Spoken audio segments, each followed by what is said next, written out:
Want to bring in columnist and radio host Mark Williams, organizer of the Tea Party Express, which is planning a nationwide bus tour culminating in Washington, D.C.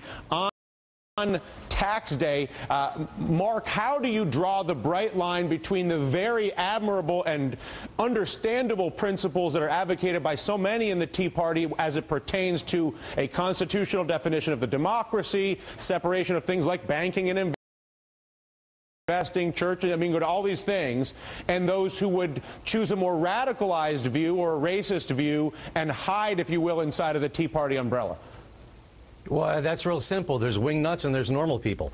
Well, but it's not that simple because when wingnuts go to other political organizations and say, I want to kill black people, I want to kill Jews, whatever it may be, the organizer, for instance, if I was holding a Dylan Ratigan event and a bunch of people held up saying they wanted to kill blacks and Jews, I would say, would you kindly remove yourself? I don't accept people who follow me who are into killing blacks and Jews and women or whatever it may be. What confuses me about the Tea Party is the Tea Party's willingness to accept the wingnuts, as you put it, without shaming them or defining more crisply what the Tea Party's agenda is relative to those who just want to kill black people, for instance.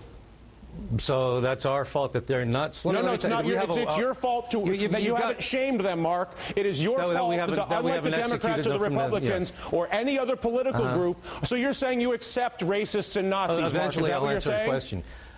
Do you accept racists and Nazis in the Tea Party? Here in Sacramento at the NBC Mark, local I'm asking you a question, my man. I didn't have you want to have a conversation with me, or did you just want to come on my TV show and do a commercial for yourself?